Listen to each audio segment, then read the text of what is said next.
창세기 21장 1절에서 34절 아브라함의 기쁨과 예수님의 기쁨이라는 말씀의 제목으로 함께 하나님의 은혜의 말씀을 나누고자 합니다. 오늘 본문은 세 가지의 내용으로 되어 있습니다. 그 첫째는 하나님의 약속을 따라 사라가 아들을 낳은 것이고, 두 번째는 이삭이 젖될 때 이스마엘이 쫓겨났지만 애굽 사람을 아내로 얻어서 가정을 이루고 안정을 찾았다는 이야기입니다. 그리고 세 번째는 블레셋의 임금과 군대 장관이 아브라함을 찾아와서 화친한 이야기입니다. 이 세 이야기는 아브라함의 안정과 정착에 관한 것입니다. 상속자를 낳은 사라도 근심이 없고, 이스마엘도 장가를 가서 가정을 이루고 평안했습니다. 그리고 나그네로 자기 소유가 없던 아브라함이 블레셋 임금과 화친하고 브엘세바 셈을 아브라함의 것으로 인정받아 그 지역에서 정착했습니다. 먼저 본문 1절에서 6절의 말씀을 보겠습니다.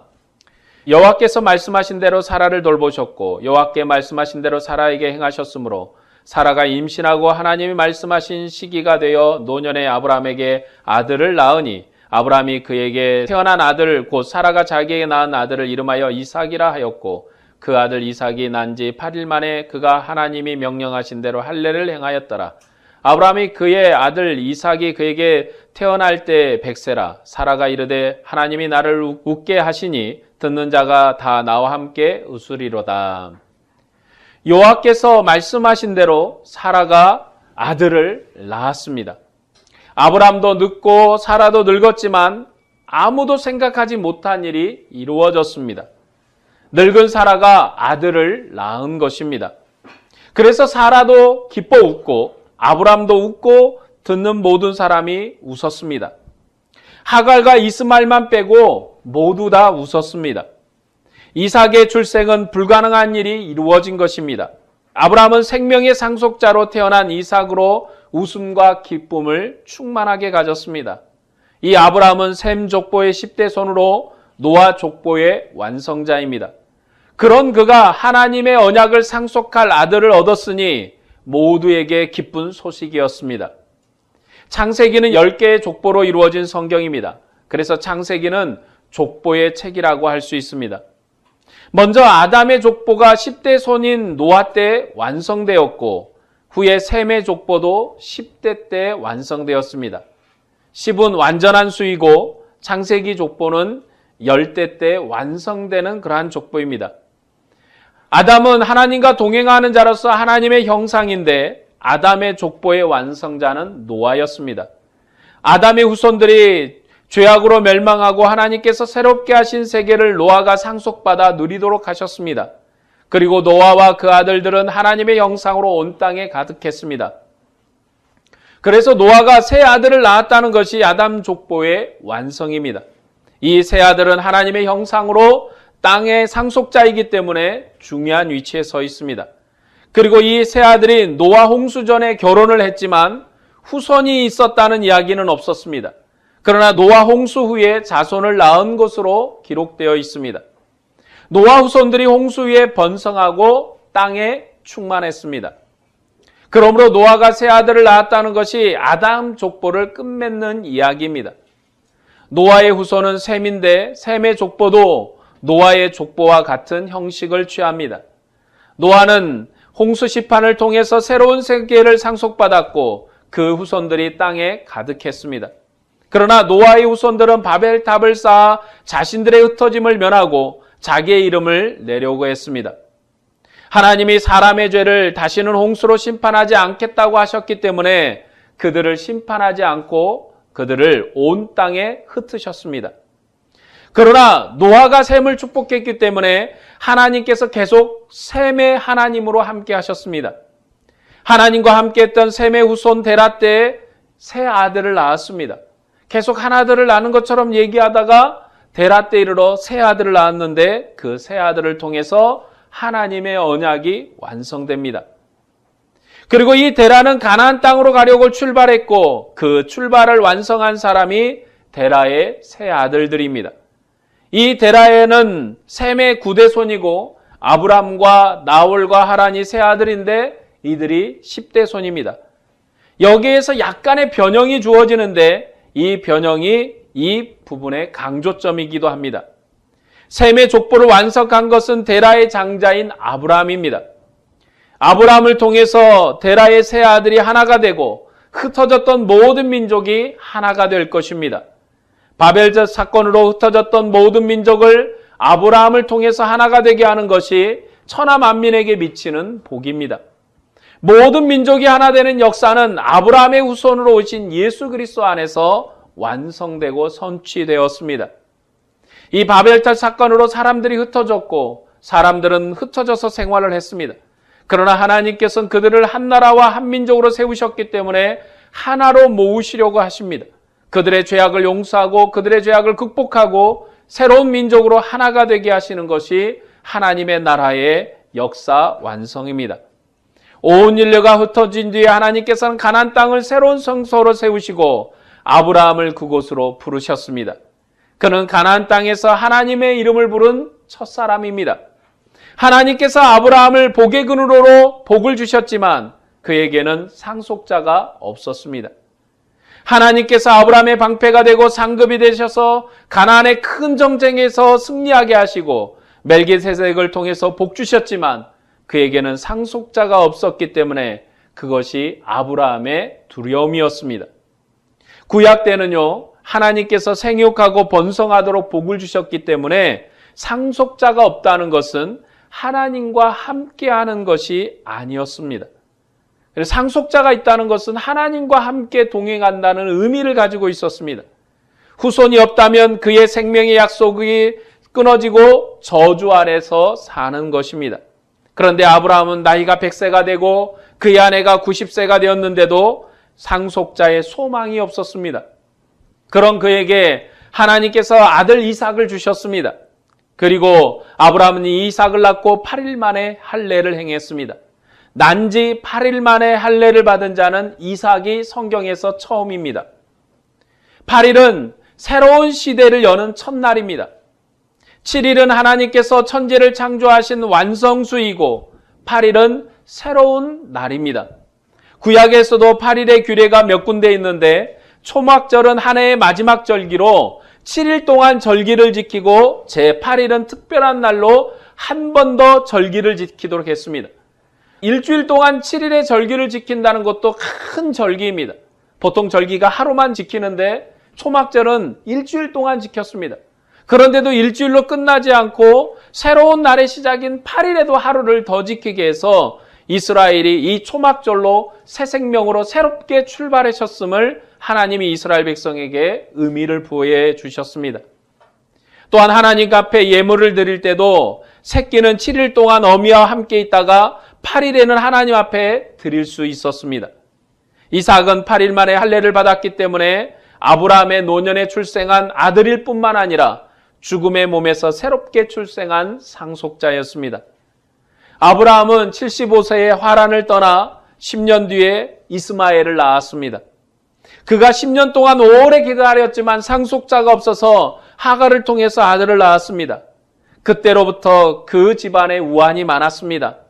하갈은 자신의 여주인을 무시했고 또 사라를 잃을 뻔하기도 했습니다. 그러나 하나님께서 약속하신 대로 다 죽은 몸에서 이삭이 태어나게 했습니다. 만일 하나님이 약속을 이루지 않는다면 아브라함은 복의 근원이 되지 못하고 천하 만민을 복주시겠다는 약속은 무효가 되는 것입니다. 그런 아브라함이 이삭을 낳았습니다. 그것은 아브라함의 웃음이며 사라의 웃음이고 모든 사람의 웃음입니다. 아브라함의 기쁨에 참여해서 함께 웃으면 아브라함의 복에 참여하는 것입니다. 그런데 하갈과 이스마엘은 이삭을 비웃다가 그 집안에서 쫓겨났습니다. 이삭이 태어나기 전에 이스마엘이 상속자처럼 그 집안에서 컸습니다. 아브라함도 이스마엘이나 복주시라고 할 만큼 그가 상속자의 주의를 누렸습니다. 그런데 이삭이 태어나고 젖될 때 큰 잔치를 베풀었습니다. 이것은 상속식과 같은 것입니다. 이삭도 나이가 많아 늙고 나서 아들에게 별미를 만들어 오라고 해서 아들을 축복함으로 그를 상속했습니다. 그런데 아브라함은 이삭이 태어나서 젖될 때 상속식을 했습니다. 이제 겨우 젖을 뗐을 뿐인데 그런 아기에게 상속식을 하는 것을 보고 이스마엘이 이삭을 비웃었을 것입니다. 그래서 이스마엘이 놀린 것입니다. 어찌 사람도 아니 된 것이 이 아브라함 족보의 상속자냐고 놀렸을 것입니다. 그래서 사라가 하갈과 이스마엘을 쫓아내달라고 아브라함에게 요구한 것입니다. 하지만 아브라함은 근심했습니다. 이 아들이 얼마나 버팀목이 되었겠습니까?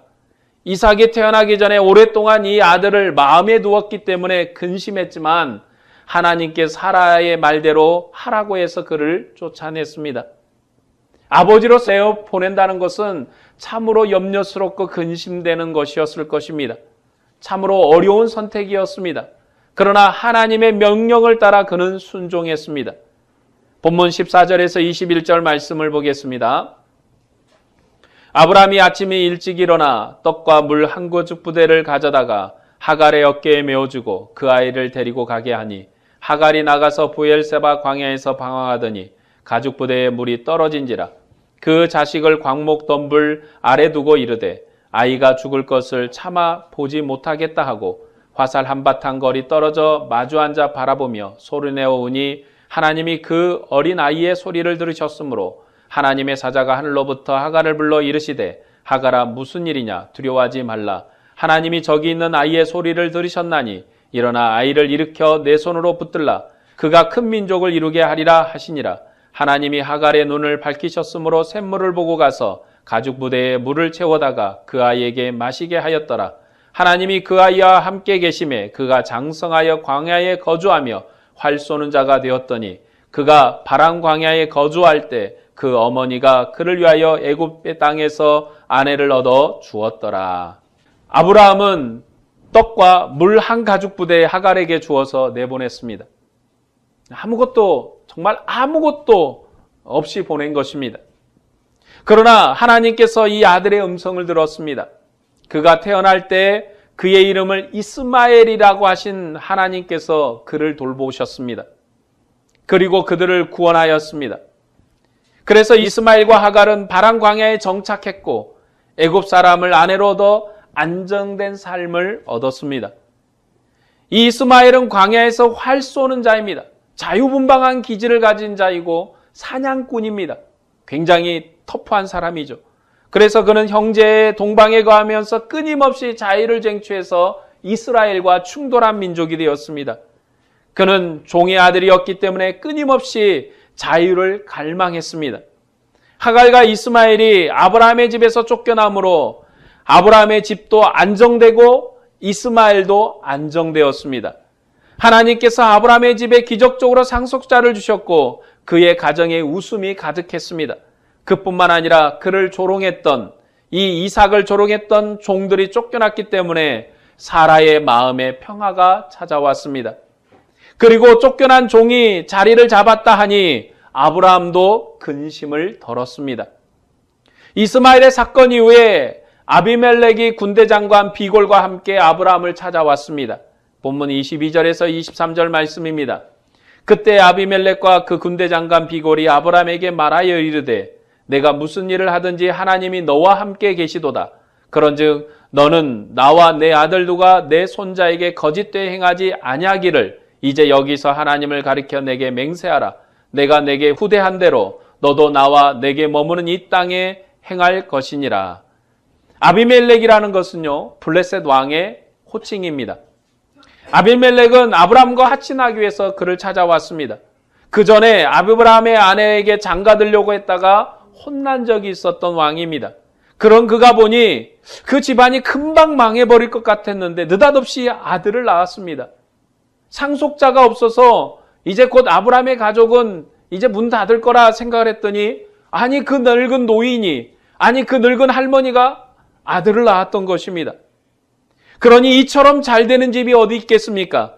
그뿐만 아니라 아브라함의 아들 이스마엘이 그 집에서 나와 광야에서 자리를 잡고 장가도 가고 번창했습니다. 그래서 아브라함에게 찾아와서 화친을 청했던 것입니다. 그때 아브라함은 아비멜렉의 종들이 자신의 우물을 빼앗은 일에 관해서 항의하고 언약을 체결했습니다. 여러분, 광야에서 유목하는 유목민이 샘을 얻었다라는 것은 정착을 의미합니다. 그런데 그 샘을 얻어서 아브라함이 소유하지 못하고 빼앗겨 버렸던 것입니다. 정착하지 못하고 또 새로운 우물을 찾아서 그는 방황해야 했을 것입니다. 그런 일에 대해서 아비멜렉에게 항의하고 그와 언약을 합니다. 본문 28에서 31절 말씀입니다. 아브라함이 7 암양 새끼를 따라 놓으니 아비멜렉이 아브라함에게 이르되 이 7 암양 새끼를 따라 놓으면 어찌미냐? 아브라함이 이르되 너는 내 손에서 이 암양 새끼 7을 받아 내가 이 우물 판 증거를 삼으라 하고 두 사람이 거기서 서로 맹세하였으므로 그것을 부엘세바라 이름하였더라. 지금 이 아브라함이 아비멜렉으로부터 우물을 사는 게 아닙니다. 우물을 산 게 아니라 자신이 판 우물입니다. 아브라함이 파놓은 우물에 대해서 이 소유권이 내게 있다는 증거를 왕이 보증서라 하고 그에게 암양 7마리를 준 겁니다. 7마리를 주고 보증을 쓴 거죠. 여러분 생각해 보십시오. 내가 판 우물입니다. 내 종들을 시켜서 내가 파서 내 소유된 우물입니다. 그런데 이 아브라함은 나그네였습니다.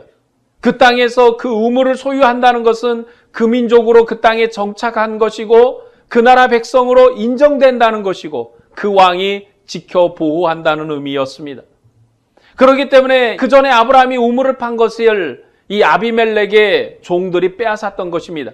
너는 이 땅의 나그네라고, 너는 이 땅에 정착할 수 없는 그런 민족이라고 그것처럼 외인처럼 취급했던 것입니다. 마치 이 시대로 따지면 그 나라의 시민권을 얻는 것과 마찬가지입니다. 그래서 방황하는 유민이 셈을 얻는다는 것은 그 지역에 정착한다는 것입니다.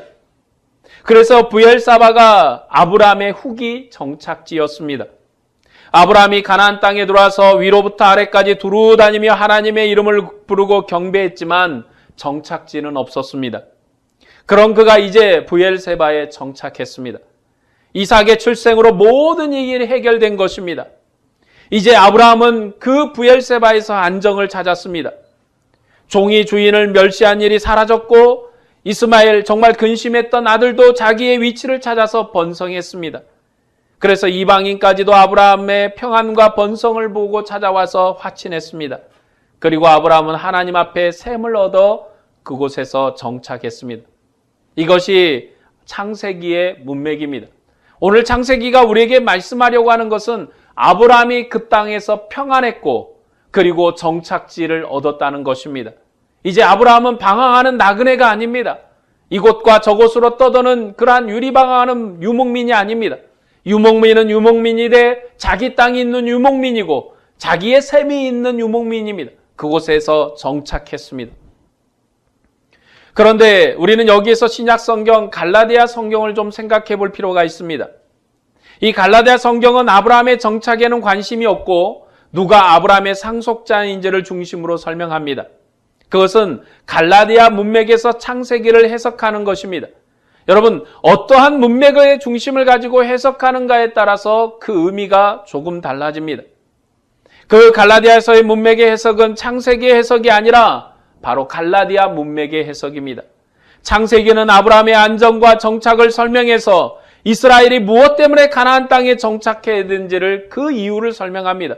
이 창세기는 지금 이스라엘 백성 애굽에서 나와 광야에서 생활하고 있는 이스라엘 백성에게 기록해 준 것입니다. 그들이 무엇 때문에 가나안 땅으로 가야 되는가?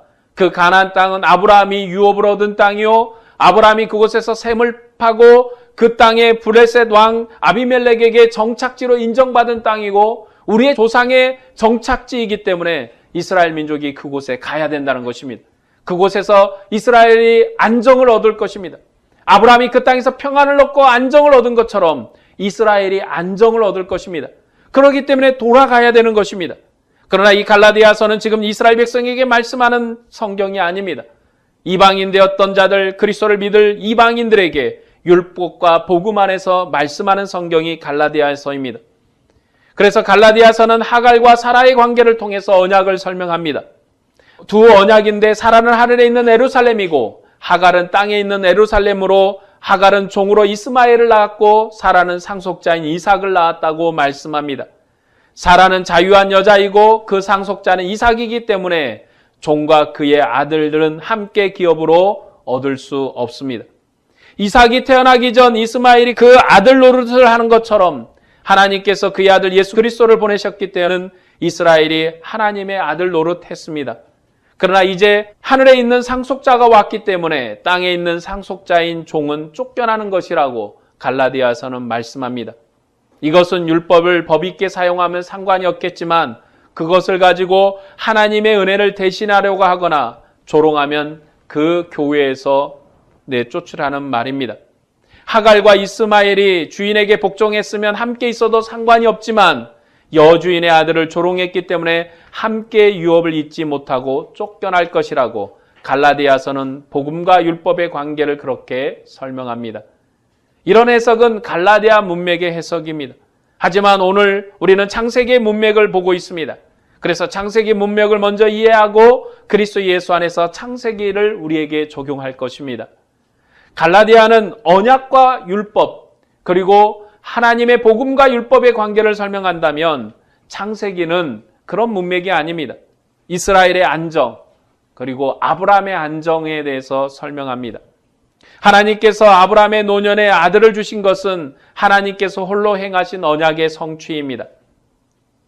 하나님께서 쪼갠 재물 사이로 친히 지나가시면서 홀로 약속하셨습니다. 그래서 아들을 주시겠다는 것은 사람의 일이 아니라 하나님의 일입니다. 생육하고 번성하는 것은 하나님의 하신 일이면서도 사람의 힘이 가미된 일이었습니다.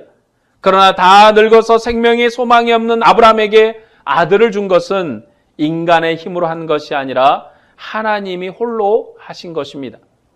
이것이 하나님이 가나안 땅에서 아브라함을 통해서 새롭게 시작하신 구원 역사입니다. 하나님의 구원 역사는 다 죽은 몸에서 새로운 생명의 약속을 이루셔서 죽음이 종속된 인류에게 웃음과 기쁨을 주시는 것입니다. 이 웃음은 죽음이 정복된 웃음입니다. 이런 놀라운 구원의 역사를 아브라함의 가정에서 시작하셨습니다. 다 죽은 아브라함의 몸에서 상속자가 태어난 것은 아무도 믿을 수 없었던 일이었습니다. 그러나 하나님은 기적적으로 이삭을 출생하게 했습니다.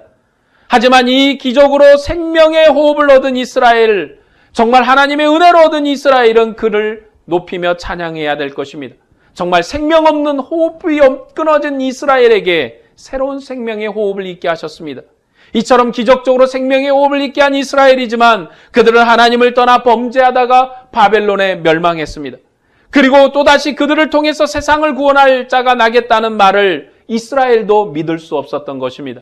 그래서 마태복음에 그들에게 나신 왕을 찾으러 온 동방박사들이 찾아왔을 때 이스라엘은 소동원했지만 찾아가지 않았던 것입니다. 그것이 무엇입니까? 이스라엘조차도 그들에게 태어난 메시아를 믿지 않았다는 것입니다. 그들에게 나실 아들을 믿지 않았습니다. 왜요? 이스라엘은 망해버린 나라입니다. 이런 망해버린 나라에서 하나님의 은혜가 다시 꼽힌다고요? 이런 망해버린 나라에서 하나님의 역사가 다시 일어난다고요? 그들도 소망할 수 없었던 것입니다. 그들도 생각하지 못했던 것입니다. 어떻게 다 죽은 이스라엘 중에서 왕이 나겠습니까?